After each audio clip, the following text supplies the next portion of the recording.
So today we are going to talk about insemination. That is the next step.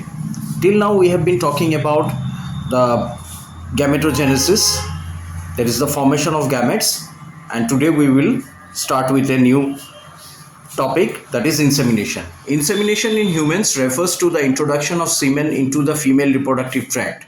This can occur naturally through intercourse or through medical intervention, that is artificial insemination. The ultimate biological goal of this process is fertilization, that is the union of the sperm and the egg. Now we are going to talk about natural insemination. In a natural context, insemination occurs during climax when semen is deposited into the upper vagina near the cervix.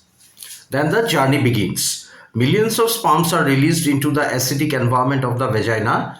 To survive, the alkaline nature of the semen acts as a buffer.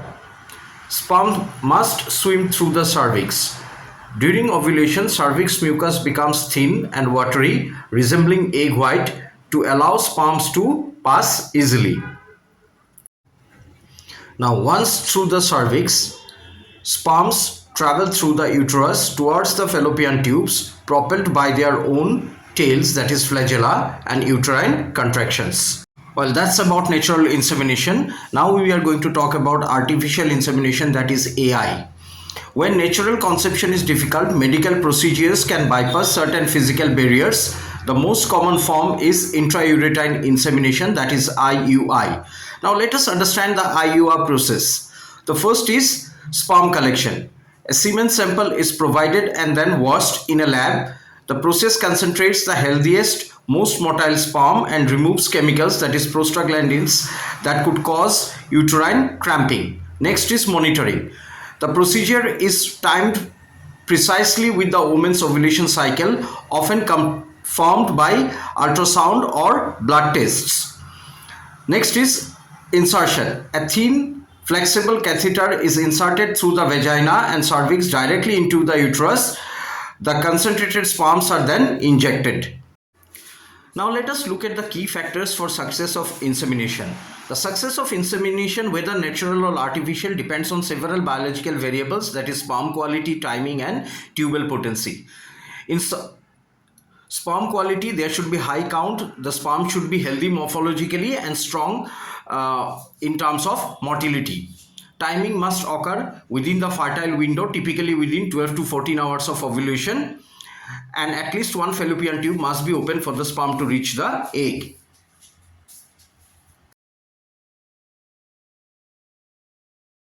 Now let us go to another topic, that is fertilization.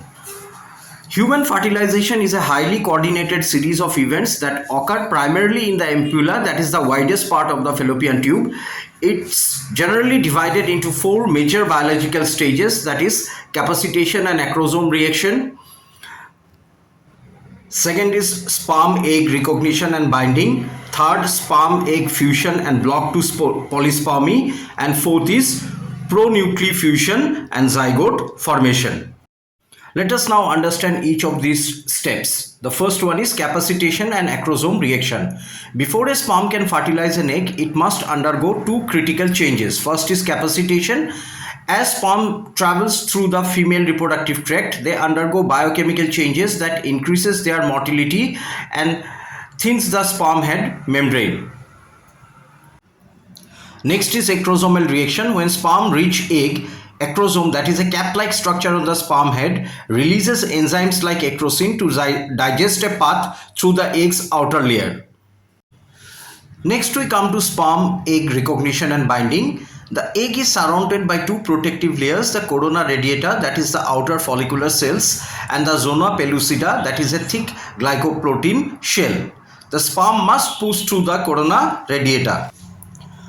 Upon reaching the zona pellucida, specific receptors on the sperm head bind to the egg. This ensures that only one human sperm can fertilize a human egg.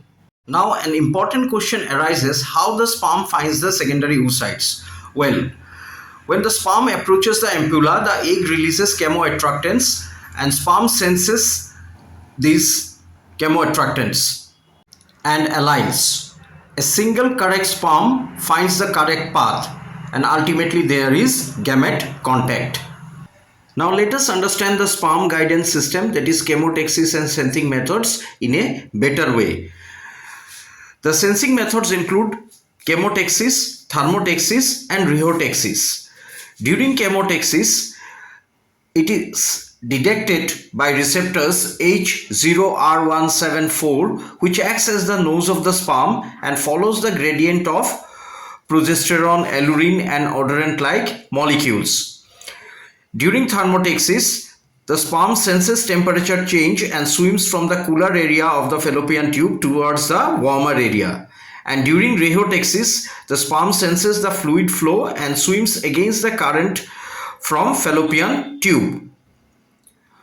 Now the primary chemoattractants includes progesterone, that is secreted by the cubulus cells, and it is most well studied, and it triggers the hyperactivation of the sperm, as a result of which it lunges towards the egg. Then comes allurine, which also helps in the protein gradient, and it is also followed by the sperm in certain species. Then we have chemokinases. Examples include CCL20. It acts as a signaling protein and guides the sperm to the ovulation site.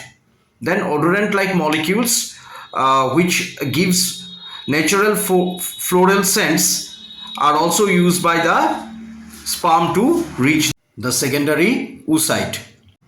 And ultimately, this leads to the fertilization of the secondary oocyte by the sperm. Now we come to the sperm-egg fusion and block 2 polyspermy. Once a single sperm successfully attaches to the egg's plasma membrane, several things happen near simultaneously. First, there is membrane fusion. The plasma membrane of the sperm and the egg fuses and the sperm nucleus enters the egg's cytoplasm. As a result, cortical reaction begins. This is the block 2 polyspermy. Small sac-like structures called cortical granules in the egg releases enzyme that hardens the zona pellucida and destroys the other sperm receptors. This provides that only one sperm can fertilize the egg, and this prevents any other sperm from entering. Now we come to the final stage, that is the pronuclefusion and zygote formation. The final stage is the actual mixing of the genetic material. First, we have pronuclear formation. The egg completes its second meiotic division. The genetic material from the sperm and the egg each form a structure called pronucleus, and then there is syngamy of these two pronucleus. The two pronucleus, each containing 23 chromosomes, migrate towards each other and their membranes break down. Then there is zygote formation. The chromosomes pair up to form a single diploid cell with 46 chromosomes. The new cell is called a zygote, and the zygote marks the start of a new human life. Now let us summarize the stages of human fertilization. The first step is semen preparation, second is penetration, third is block 2 polyspermy, and the last step is activation and fusion. In the first step, that is sperm preparation, the key events include capacitation and acrosomal reaction. In the second step, that is penetration, there is breaking through the zona pellucida. Then in block 2 polyspermy, there is cortical reaction. And lastly, in the activation and fusion stage, pronuclear formation and syngamy takes place. With this, we end the discussion on insemination and fertilization. Thank you for watching this lecture. Hope it was helpful. Please like, share and subscribe to my channel Anirvan Science Fair.